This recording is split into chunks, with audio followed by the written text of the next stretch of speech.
สบายเดี๋ยวตอนเย็นมารับเขาลูกเป็นจนเลื่อมอ่ะ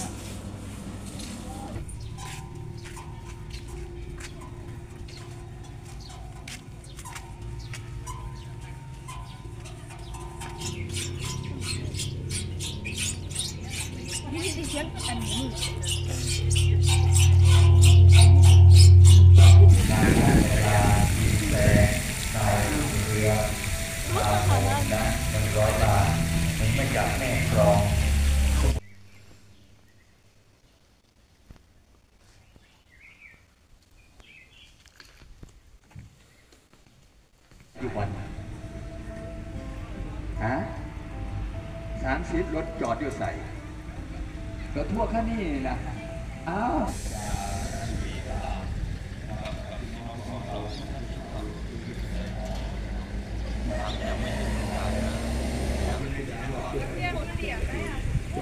มีในเนี้ยเนี่ย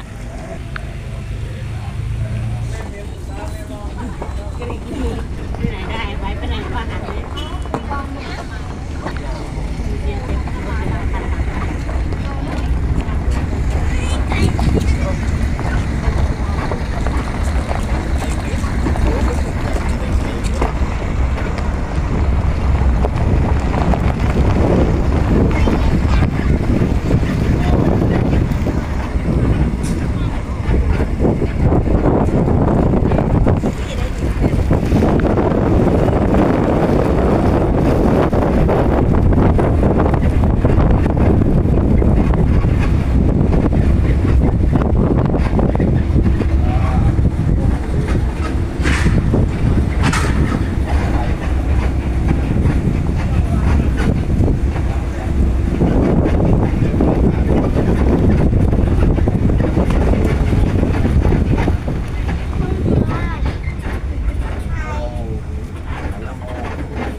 มาตามมา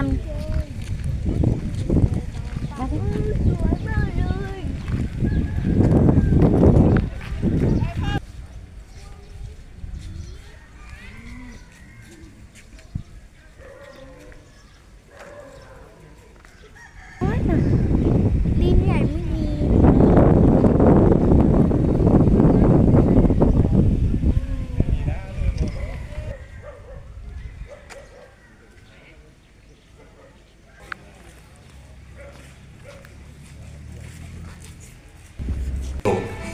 กับสาธุสาธุบุญปกปักรักษา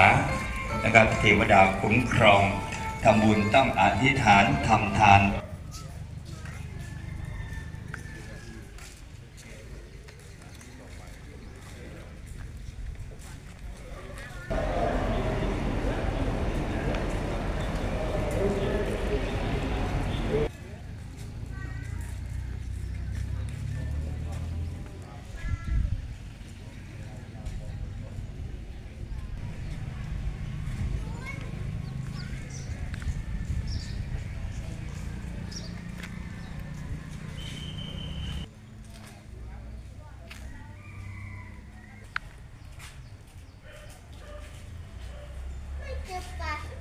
น้ำโมมาถ่ายรูปกันเลยตรงนี้เนาะเที่ยวน้ำโม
บุญสอน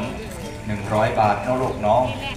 นะครับชื่อกำนันสุกุลถ้าผิดขออภัยเด้อบุญสอนน่าจะชัดเจนลูกนะนะครับนางสาวตัวนี้วงอะไรเนาะวงมาริศบลูกรออีนอหรือวงมารันถ้าวงมาลินี่กันนะครับขีดเอาไว้นะครับนามสกุลต้นสีนะครับ100 บาทน้องลูกเนาะจากนั้นจะมีคุณมารับ100 บาทคุณสายธรรมธร100 บาทคุณจันทรีสมบัติหลายนะครับ20 บาทมาถึงคุณอินการนึกอินการขุนทอง100 บาทเนาะมาถึงเด็กชาร่วมกันบริจาคนะครับณสถานตรงนี้นะครับเป็นบุญของพี่ของน้องรองรับศรัทธาเด้อสาธุชนคนใจบุญทั้งหลาย ของพี่น้องเจ้าโสวันโอ้ยผมอยากนึกว่าไปใส่นอนก็แนมหาทางหลายเถื่อนะครับนะครับเอาเด้อบริวารเด้อนะครับไปโกรธแซงโม่อะไรรถกระบะส่วนบ้าขึ้นมาบ่อยบ่หลวงโตรถสีสเกตว่าเป็นรถที่น้องโตต่อเป็นน้องที่สเกตเที่ยวขอบมากท่านเหนื่อยกว่าหัวออกท่านได้หัวออกได้จะเพื่อไทยก็ได้เพื่อไทยคนไทย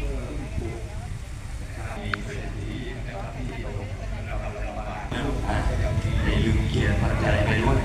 ฝากพี่น้องคนต่อไปแล้วเขียนปัจจัยลงหน่อยแล้วลูกจะได้บอกครูไก่มาพี่น้องของเรามาทำกินนะครับถึง4 ฟันฟองเลยนะครับพี่น้อง3 โมงก็คือกินเลยนะครับเป็นสำเร็จจากนั้นจะมีพี่น้องของเราที่ดูคอยก่อนนั้นสำรงท่าเนาะได้ไปโรงงานนะครับไม่ให้ทุนก็แล้วแต่ศรัทธาเป็นโมเดลมาใดนะครับเพียงแต่ว่าเธอจะทำอย่างไรขึ้นอยู่กับศรัทธาเราไม่ได้บังคับนะเธอพบความสำเร็จก็ถือว่าขอบคุณกับบุญกุศลของเธอที่มาทำในตรงนี้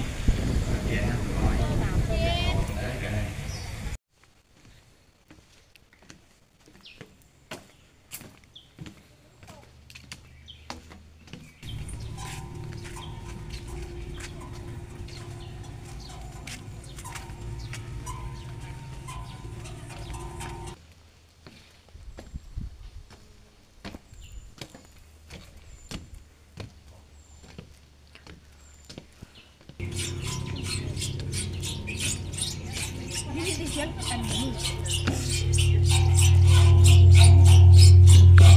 แล้วต้องไปให้ถึงใช่ไหม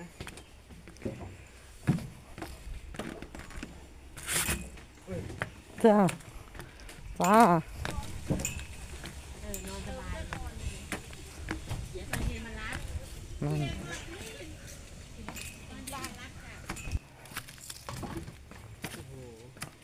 ถ้ างลงแม่น้ำหรือเปล่าเตี้ย ลำคลองแหละคิดว่ารูปเป็นเรื่องมา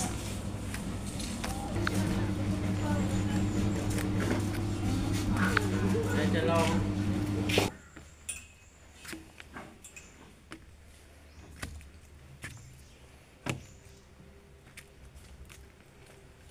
แต่ก่อนมันเป็นที่อยู่ของ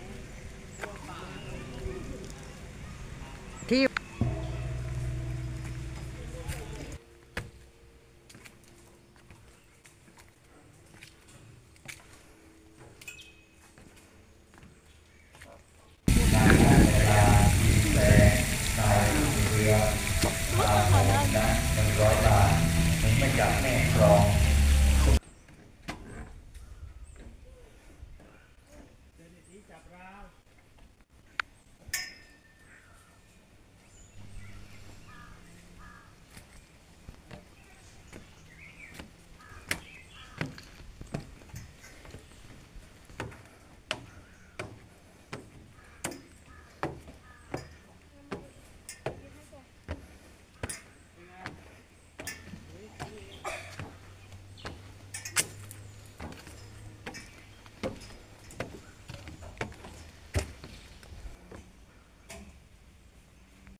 แม่ต้น มันไก่มันวังหันมาเนี่ย ยานักสวยมาก